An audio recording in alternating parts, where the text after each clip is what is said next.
Soudain, Hollande glissa, perdit pied et se noya de nouveau. Son seul souhait avait été de faire revenir la magie pour éviter à son monde une mort lente et inexorable, causée en premier lieu par la peur d'un autre Londres, puis de sa propre cité. Son seul souhait avait été de voir son monde restauré, mieux même, ressuscité. Lantari connaissait les légendes, qui s'apparentaient plutôt à des rêves insensés d'ailleurs. Il y était question d'un magicien assez puissant pour redonner un nouveau souffle à la ville affamée et stimuler son cœur mourant. Aussi loin que remontaient ses souvenirs, c'était tout ce qu'il avait toujours souhaité. En plus d'être le magicien en question, bien sûr. Avant même que les ténèbres ne recouvrent son œil de la marque du pouvoir, il avait eu ce désir, être l'élu. Quand, enfant, il lançait des cailloux sur la surface gelée de la Siggeult, il s'imaginait être celui qui en briserait un jour la glace.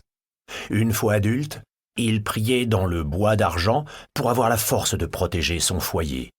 Mais contrairement aux magiciens des légendes, il ne souhaitait ni devenir roi, ni diriger le monde, seulement le sauver.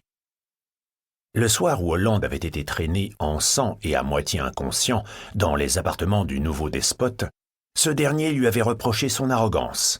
« Arrogant et fier avec ça », avait raillé le souverain en gravant un sort dans la peau de Lantari. « Des traits de caractère qui ne sauraient être tolérés. » Athos Dane s'en était assuré. Il avait brisé Hollande, un os après l'autre, jour après jour, un ordre à la fois. Jusqu'à ce que l'unique souhait de Lantari ne soit plus de sauver son monde ou d'y ramener la magie, mais que son martyre cesse. Penser ainsi était lâche, il le savait. Toutefois, faire preuve de couardise était beaucoup plus facile que d'espérer.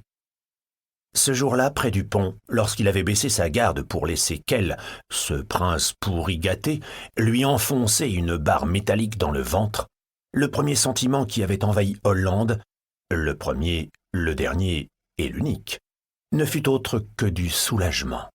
Enfin, tout était terminé. Seulement, il se trompait.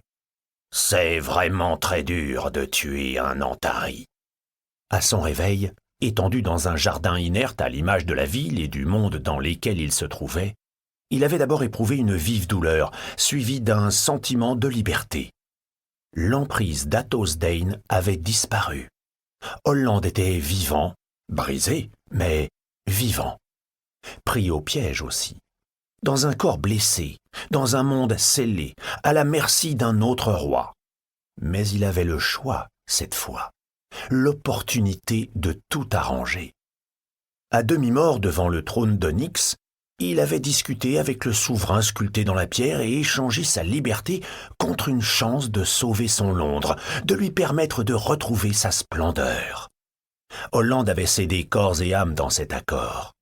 Mais grâce au pouvoir du roi de l'ombre, il avait enfin ramené la magie dans son monde, vu son univers reprendre des couleurs, l'espoir de son peuple ressuscité et sa ville restaurée.